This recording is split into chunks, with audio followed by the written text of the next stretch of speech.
What's up, guys? It's Michael Key, your host of Real Conservative Talk, and we had the day off yesterday, but we're back. What's going on, Zach? What's going on, everybody? So, Zach, I want to ask you a couple questions. Okay. First one is going to be, why do you use a credit card? Now, we talked about this the other day, you and I, but why do you use a credit card? I use it because I'm going to have to spend said money anyways, and so for me, logically, it makes more sense to spend the money I'm going to spend anyways, but in return get some type of reward for it other than me just going and buying whatever it is I'm going to buy. So the incentives. Right. So I'm not advocating for credit card use. I'm just establishing the why behind someone utilizing it. Okay? Now, why did you go to college? To get a degree so I can get a good job. Okay. No, that's the answer I was looking for. Okay. All right. Third one. Why do employees offer health care? As an incentive for people to join, because not all jobs offer health care, and Competitive reasons. yeah, I mean, most people need health care, Okay. for their family. Now, why do employers offer bonuses? As another incentive to pull employee interest and get, for the lack of a better term, the cream of the crop of employees. Okay. So, what is the common variable in all of those? Incentives. There we go. You're learning. Huh. So, sounds like the motivational factor on why either some companies provide certain services, like the credit card companies providing rewards, or you going to college and paying all that money in college to get a degree because of the incentive of hopefully having a better job. You have employers offering health care or a 401k or bonuses for pay to incentivize their workers. Yeah. Now, what we just did was we established what I think is the most important principle of economics, and that's people act on incentives. Yeah. Now, the next one is people think at the margin. You know what that means? You mean the margin of whatever it may be that they're getting? The margin is one more. Like, what's the cost of the next one? Oh. So you have two different ones. You have opportunity cost and you have marginal cost. Okay? They're different. Opportunity cost is from the buyer's side, which means you have a scarce amount of resources. Let's say money. Okay. Okay. If you're going to the movies and you buy a movie ticket and you have $5 left, you can choose. Nothing. Hold on. Well, let's just say you can choose to buy either a Coke or popcorn. Okay. If you buy one or the other, you don't have enough money to buy both, right? So you have to weigh, are you hungrier or thirstier? Okay. It's if this or that. Right. Marginal cost is on more the producer side, and that's what's the cost of making one more of something. What is the extra cost? Okay. Now, there has to be incentive, or there has to be a reason. What would you do if I said, okay, Zach, you're going to work 40 hours, okay? And you're going to make $10 an hour. Okay. And once you reach, let's say $10,000 in income, I'm going to tax you 50% on every dollar you make after that. What would you do? Tell you you're crazy? You'd work up to that point, and then you would have to weigh whether or not you would need to work past the $10,000 of income, and is your time worth, working for half of the amount. Yeah. Right? So basically a tax would be taking out the incentive. Now, I heard this earlier, is we tax smokers to to get them to stop smoking. We tax alcohol to get them to stop drinking. Okay. Why are we taxing income? Because they can and nobody says anything, sadly. So, I mean, we tax things we don't want people to do. Mm-hmm. We put tariffs on goods, imported goods, because we want to make American goods more competitive. We don't want imported goods being cheaper than American goods. Right. We're evening the playing field. Okay. But we want to tax income, and not just tax income, but tax more of income as you make more money. Mm-hmm. So why we're not incentivizing people to want to work more and be more productive? No. Right? No. Does this make clear sense? Like, is this? I mean, I get where you're going with this, but I mean, yeah, it makes sense. I understand what you're saying. If it costs you $100 to make something or to produce something, whatever it is, okay? Yeah. And let's say it takes two people to produce that one thing. Let's say you're making bookshelves, like you said you like making bookshelves. Okay. But it takes two people to make a bookshelf, and it takes you guys a day. Okay. You can produce, therefore, 5 bookshelves if you work 5 days a week. But you have to pay each person, money to make the bookshelf. Right. You would have to weigh, if you wanted to increase production, if you hired one more person, how many more bookshelves would you make? Well, you already know it takes 2 to make 1 bookshelf. So you can't make 1.5 bookshelves. Right? Right. You can make 1 bookshelf with 2 people, so you don't need a third to make that 1 bookshelf. Because the extra cost of hiring that person, if you're paying, let's say you sell it for $100, okay? If you're paying $25 a piece per person making the bookshelves, that's $50. Okay. You make the other $50. To hire someone, you'd also have to pay them $25. Right? Mm-hmm. If you had 3 people working on 1 bookshelf, you're still only going to make 1 bookshelf a day. You would need another person to make 2 bookshelves, 4 people, right? Mm-hmm. But if you hire that third one, you wouldn't hire that third one. It's called diminishing returns. Mm-hmm. Because you're not going to get as much back because you're only making $25 for that next, to have 1.5 bookshelves. Right. Right? The next day you would have to finish that bookshelf. Mm-hmm. And then, maybe get another one. It wouldn't work. You could hire 2, but then it eats into your margins. Yeah. It's not worth, and this is just an example off the top of my head. There's actually better examples of, how this works, but it's always the cost of 1 more. If you were thirsty, you're working out in the sun, you're thirsty, you have 1 glass of lemonade. That quenches your thirst, but maybe that next one you don't need it or you don't want it. You can't drink anymore. Mm-hmm. You filled yourself up.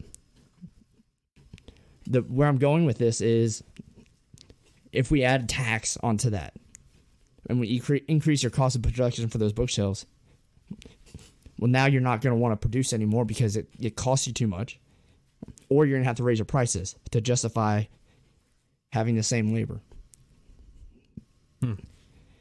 Because if I added a tax, you hired those 2 people, right? You're paying them $25 a piece making 1 bookshelf. Mm-hmm.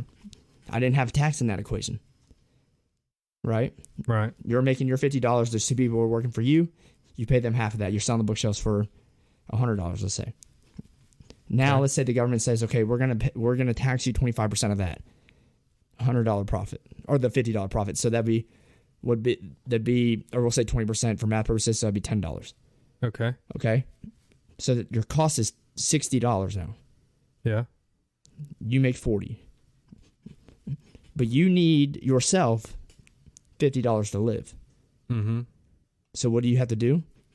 You would have to increase the cost of your bookshelves, not just by the amount of the taxes you're paying, because it's taking a percentage. You have to increase it by more to make up the $50. Because if it's 20%, you would have to increase your prices by, let's say, you did $100, or you sold a bookshelf for $100. Pay your workers, 25 piece, $50. 20% tax, that's $10 on top of that. You have a $40 profit. You would need, how are you going to make up the extra $10? Well, you wouldn't just raise your prices $10 because they're going to take 20% of that $10. Right. which would be another $2. So you'd only have a profit of $8 on top of that. You would have to raise it by $12. That'd be, instead of a $10 increase, a $12 increase in price. That's when you start losing customers. So, does that make sense? Yeah, that makes sense. I mean, it's the concept. This is how it's passed down to consumers. I'm trying to explain how prices are passed down, because these businesses have to run. They have to make money. They have to pay people. Right. They have to reinvest if they want to grow. Now, let's narrow the margin, though. Okay. Let's say that instead of making $100, you're making $60 a bookshelf. You're trying to be competitive.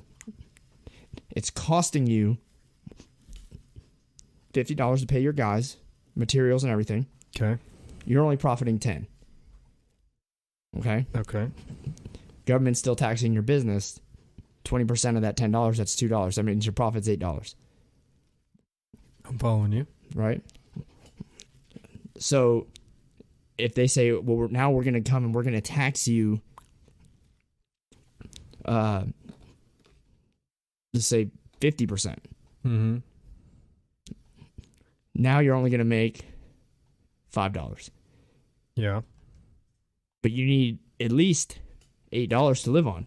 Right. Because you're okay with the previous tax plan. Right. So if you need $8 to live on, you're only making $5. You got to increase your prices by however much. Right. Here's the other thing. Let's say your employees are highly paid employees. Okay. And they're in the upper tax bracket, so their taxes are raised. What are they going to need? And then you have inflation. You got to pay them more. Yeah. That increases your cost. Right. Right? Which this is all still adding on to the price of said product. Yes. You have inflation, so the cost of the product goes up too. So let's say the materials and labor now are costing you $70. Okay. You're selling the bookshelves for $100. Okay? Okay. That leaves you a $30 profit. The government's going to tax, let's say 10% of that. Would that be $3? Okay. In a tax. That leaves you with a $27 profit. Okay. All right? Inflation kicks in. They raise the taxes up to 20%. So now it's going to cost you $80 to pay your people and produce that product. Plus they're taxing you 20% on the $20. That's a $2 tax. Mm-hmm. Or no, that's a $4 tax. Now you're only profiting $16. That's keeping your prices at the same. So how do you combat that? How do you go back and make the $27 profit? You increase the cost of your product. By a lot. By more than what the tax rate is. All right. So that means if they increase taxes, let's say they go from, what's that now, 23% or 21% or something like that, and they go to 28%. Mm-hmm. Let's just theoretically say that to maintain the same margins, because it goes through everyone, that you would have to increase the price of that product by more than whatever they increase the taxes by to maintain your same profit. That's not to maintain the same margin, that's to maintain the same profit. But that profit, you actually would need more profit because the cost of everything else is more. Right. So it's all relative, right? It all just sounds like a load of crock to me, but that's just me. So basically what I'm saying is that when things get more expensive, okay, the solution is magnified. Mm-hmm. It's not a dollar for dollar trade-off. It's not, we're going to increase your tax by 1%, so you increase your prices by 1%. It's like, we're going to increase your taxes by 1%, but that's going to cause like a 2 or 3% increase in the price. Because you need that to run. Right. So, you're taking away incentive. The other thing is that when you have a progressive tax rate, let's say you have someone who is a self-contracted person. Mm-hmm. And they're at the, they're going to tax $200,000 of their income, let's say 20% their income up to $200,000. Mm-hmm. Once they get above $200,000, everything they make over $200,000, they have to pay 70% of. I'm just saying, okay? You're just throwing numbers out Just there. throwing a number. Okay. Let's say 70%, all right? But they have to put in the same time and effort. That doesn't change. Which means at that point, they're working for a pay cut. Right. I mean, that doesn't validate. It's not worth their time. Right. Because when you work and you charge a service, right? And this all correlates to even if you're getting paid hourly. If you agree to work for a set wage, mm-hmm. then they go and they increase your taxes. Well, you need to make you're going to weigh, like, is it worth my time to work for less after a certain point? Yeah. Right? Why do people do overtime? Because they get time and a half. Right. They pay more in taxes, but they're making more money. Right. But if you're making the same amount, let's say, if they didn't pay time and a half, no one will work overtime. You're right. They might, if they really had to, but not if it's going to increase their tax bracket. Yeah. So that's why increasing the tax on the rich, it's going to make people less productive. Because there's no incentive, and especially when you're increasing the taxes on people that don't need to work in the first place. Because the people that are making $400,000 a year mm-hmm. are usually highly productive people, mm-hmm. and it's not going to be worth their time to continue after a certain point. They're doing to only get taxed more. Exactly. See where I'm getting at? I'm with you. Now, I want to hit on something else. Trickle-Down Economics is a myth. Okay. They always relate it to Ronald Reagan. Mm-hmm. That's not what he did. Trickle-down economics is something made up by the left to combat Ronald Reagan's economic agenda. And say, it doesn't work, it doesn't work. He actually cut taxes for everyone. When it shows that these tax cuts and everything like that, it's putting money back into Americans' pockets. It's helping the rich out, yeah, but it helps the lower level people out too. Yeah. Right? Well, I mean, that's the whole point of the trickle-down part of it. Well, no. Is it not? Well, if you put money in the economy, they're saying that it's going to spend it, right?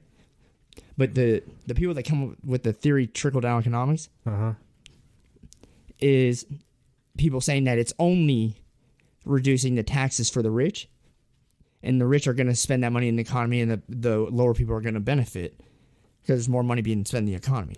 Okay. But they're assuming that the lower level people are not getting tax breaks. But they are. Does that make sense? Yeah. So nothing's trickling down. It's just even across the board. Hmm. There's no trickle down. It's a myth. Trickle down economics does not exist. No one abides by that. The left, or the people that were against that agenda and tax cuts, are the ones that came up with that. Like, with the Laffer curve and all that stuff, that's all the Laffer curve is showing you that if you charge zero taxes, you don't get any tax revenue. If you charge too high taxes, you don't get any revenue because people avoid them. If you make taxes too complicated, people avoid them.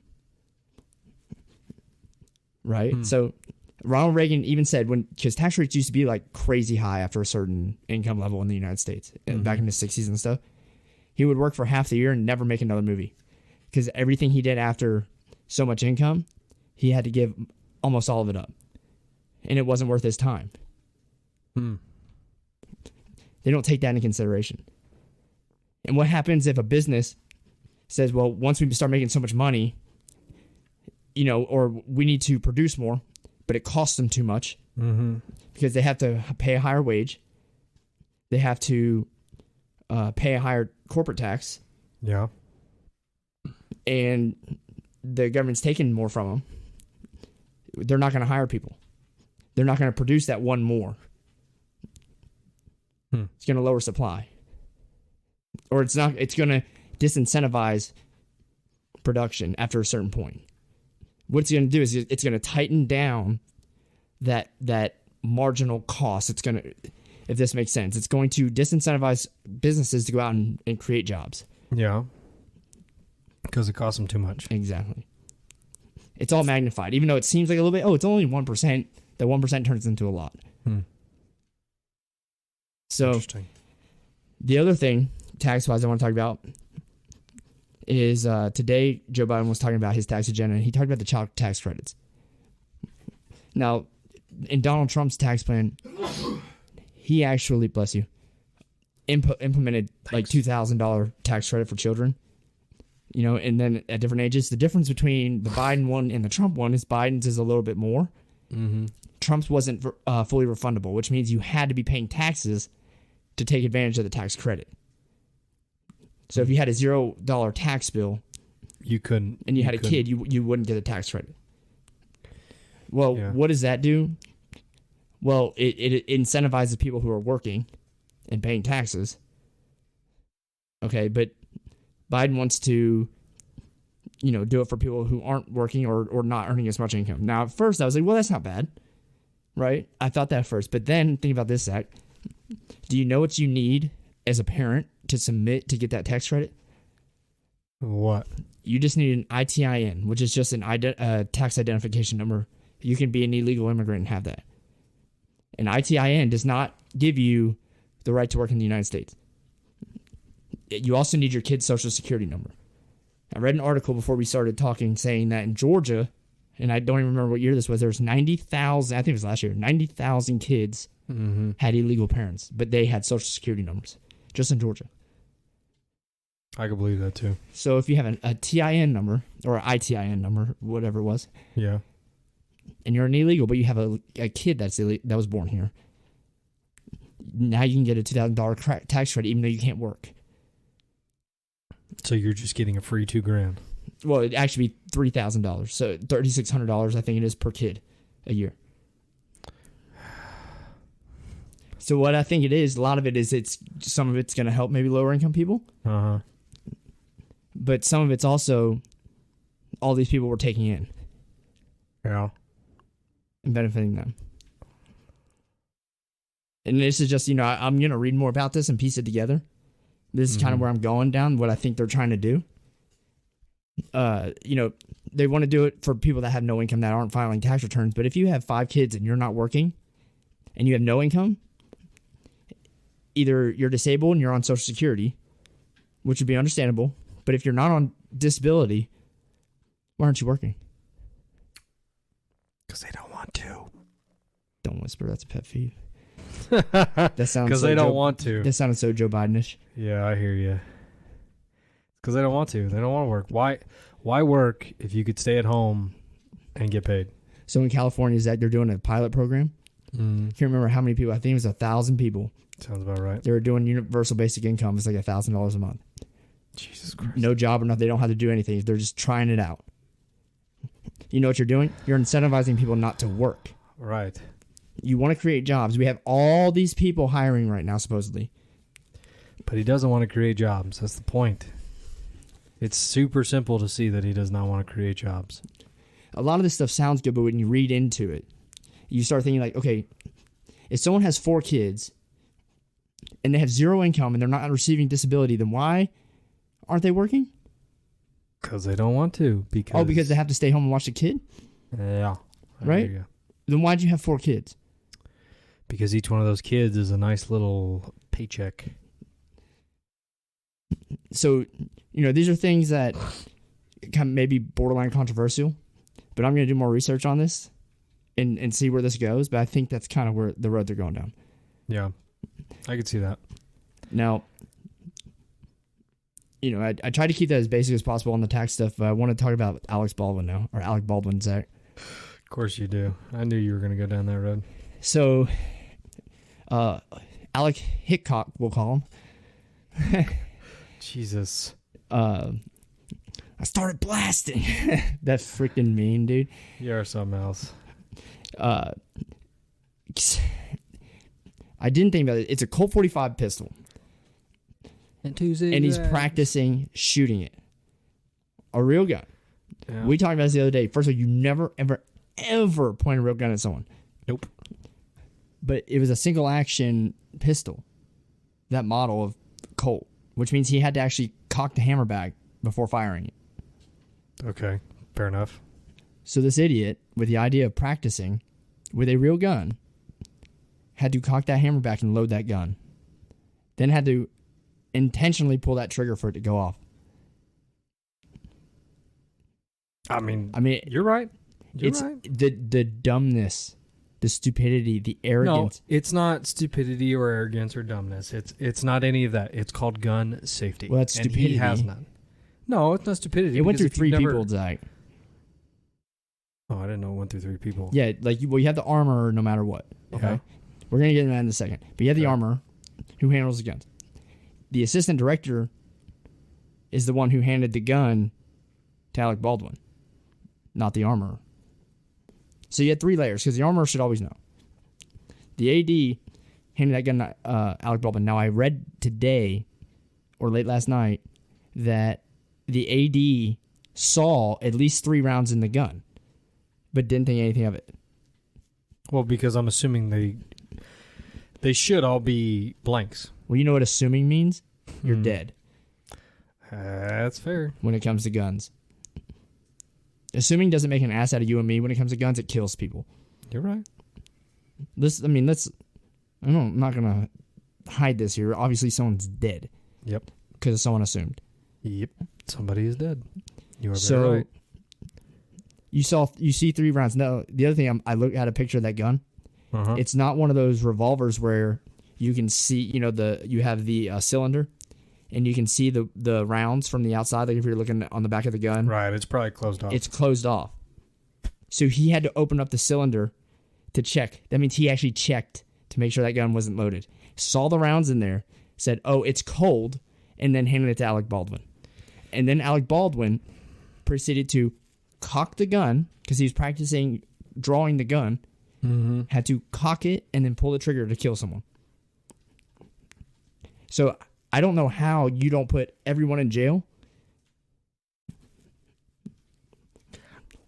I don't know. I couldn't tell you. I can't answer that question. Because the details that keep coming out on this are mind-blowing. First of all, they had live rounds because they were practicing shooting on their free time. I would have fired someone right there.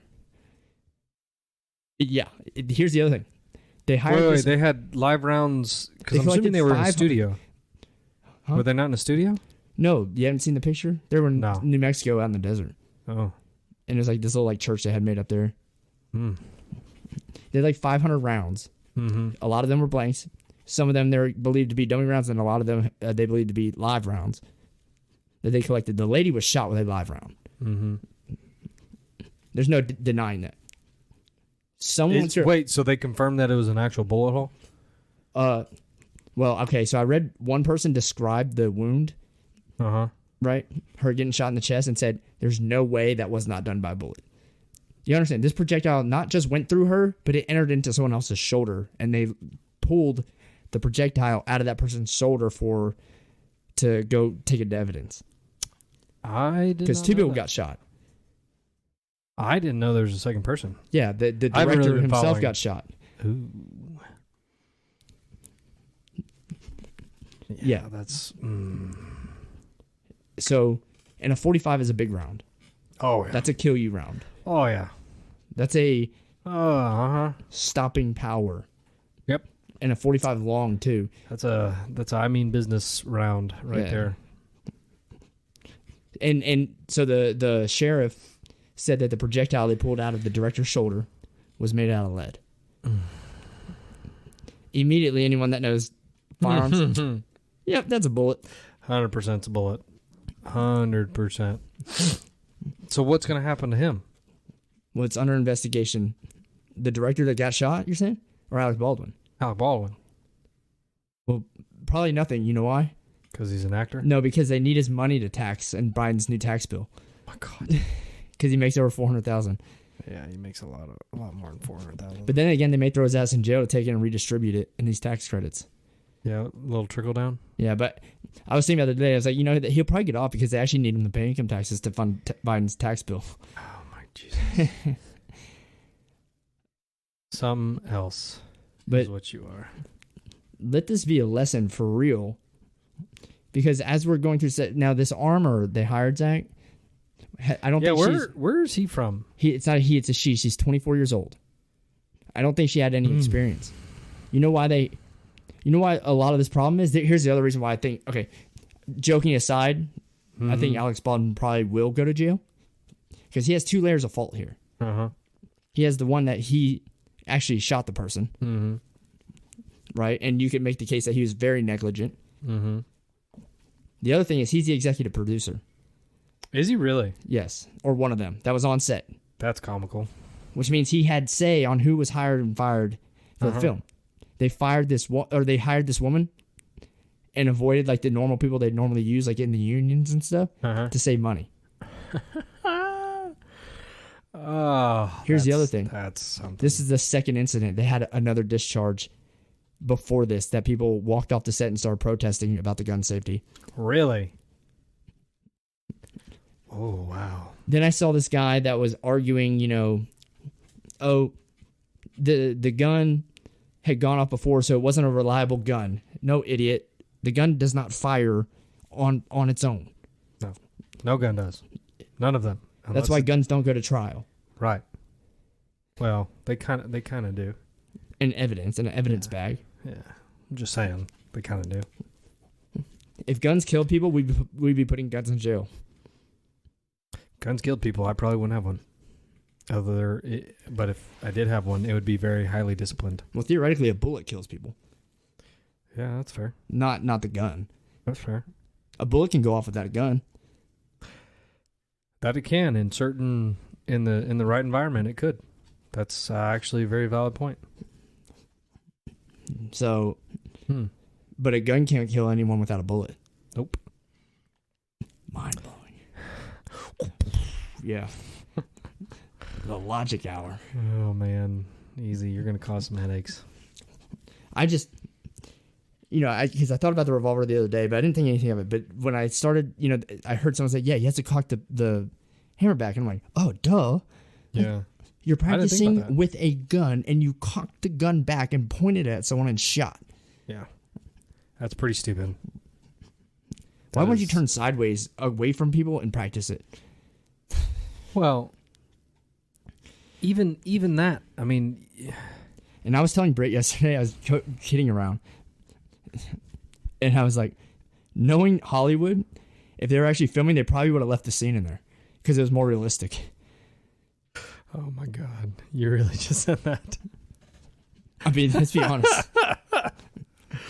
I mean, Leonardo DiCaprio killed a freaking caribou, drugged that thing down to South America, and climbed inside it to make it more real. Yeah, you didn't know that? What? You know what was that movie? The Revenant or the one where he gets attacked by a bear or whatever. And they didn't film that up in Canada like they were supposed to. They filmed it in South America in Chile or somewhere because climate change melted the snow or whatever the reason was, right? But they got a caribou. Now there's no caribou in the southern hemisphere, not that I know of. Mm-hmm. I think they're only up north, like around the Arctic Circle. I'm pretty sure you're right. That means they had to kill this animal just for the purpose of him to climb inside it. Now I'm a hunter, but that's fucked up. Yeah, that's a little. These climate people are doing shit like that to make it more realistic. We're raising awareness. We're telling a story about a guy that's not alive anymore that lived back in the frontier days. Huh. So let's freaking kill this caribou, cut open its stomach, and climb inside it for $40 million. I'd do it. God, that sounds so gross, dude. That sounds so gross. Well, and then in Django, Leonardo DiCaprio again.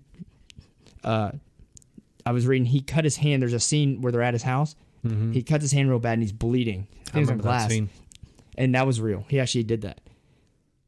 Yeah, he had actually cut his hand on set and he kept going. They left it in there because it was, a good scene. Like, it was real. So that's why I was like, well, you can't beat a live round being fired. And if he fired it towards the camera, they would have gotten the filming of him actually firing a live round. Yeah. They would have left it in there. Yeah, but at what point? At what point do you call it? What point do you say? I think they've done other things like that too, where someone has died, but they've left left it in there. Like back in Nope. Now think about this. I saw something the other day said John Wayne. What was that show? Gunsmoke. Mm-hmm. He filmed 600-something episodes of it and never killed anyone. And they always use real guns. Yeah, but they also probably practice correct gun safety. It's common sense. Colin Neuer made a good point. There's like two primary rules of gun safety. Okay, you always check if it's loaded. Or sorry, you don't pull the trigger or put your finger on the trigger, and you don't point the gun at anyone. You can actually break one of those rules and no one will get hurt. But you can't break both. And he broke both, along with others. Mm-hmm. But the fact that, let's go to the AD for a second though. The fact that he supposedly said, yeah, I checked, I saw 3 rounds in there, thought they were dummy rounds and handed it to him. It's a real gun. You had to open up the cylinder to check it. Oh, 3 rounds. What, are we playing Russian roulette times 3 here? Right? I mean, think about this. It carries 6. Oh, man. Like, it carries 6, okay? Yep. He probably spun it too. Oh, that's pretty cool. Nah, I bet he didn't do that. I mean... there's only 3. So there's only a 50% chance he shoots someone, I guess, if it did go off. And then 2 of them were dummy rounds. Like, it's just poor choices. Poor choices all the way around. In fact, do you know who I think is the least at fault? Who? The armor that didn't have a lot of experience. Out of all of this. Definitely still at fault. Oh, definitely. Absolutely at fault. I'm just saying, like, from what I've heard, the information that's come out, she's the least. Even though she should be the most responsible one. Yeah. So, like, you're going to put that on her, but honestly, with the chain of command, I mean, what if that AD, what if she laid it out? They got done shooting, right? Mm-hmm. She lays it on their table, whatever. Hadn't gotten it there yet. The AD goes and picks up the gun. Yep. Okay. Without really her saying anything. Mm-hmm. And gives it to Alec Baldwin after he checks it and says it's a cold gun. Yep. So there's a lot in this chain of command that could have gone wrong. Mm-hmm. But they're all, I think, should go to jail. If you and I were filming a little YouTube video and did the exact same thing on accident, one of us would be, whoever did it would be in jail. Agreed. You mean we'd be in jail waiting for trial right now? Agreed. With 600 pieces of evidence and live rounds caught on set. Agreed. So, and then you have Alec Baldwin that makes a comment whenever it was in the past. I can't understand how anyone could accidentally shoot and kill someone. Whoa, that one didn't age very well. No, it did not. I don't want to laugh. But I saw these memes coming out this week after you read someone got shot and killed and you see memes of people just destroying the guy that did it accidentally, because I can imagine he feels like shit. I would hope so. Because I think, obviously, I don't think it was obviously it wasn't on purpose. It was an accident. Okay? It was a big fuck up. And people do make mistakes. And this was a mistake. And I'm sure, like, not because he thinks he's going to jail, but he truly feels bad. I mean, you killed someone. You know, so I'm not taking that away. Unfortunately, there's due process here. Mm-hmm. And this is why we have certain, rules with gun safety. And if I'm the NRA, I'm running with this. I'm taking this and running with it. And doing what? If you were the NRA? I'm saying this is why we exist. Oh, okay. And I'm going to Hollywood. I'm saying we will, for free, come out and do all your training for actors before movies and stuff, and teach gun safety. And use it as a way to get to know people like that and get into that.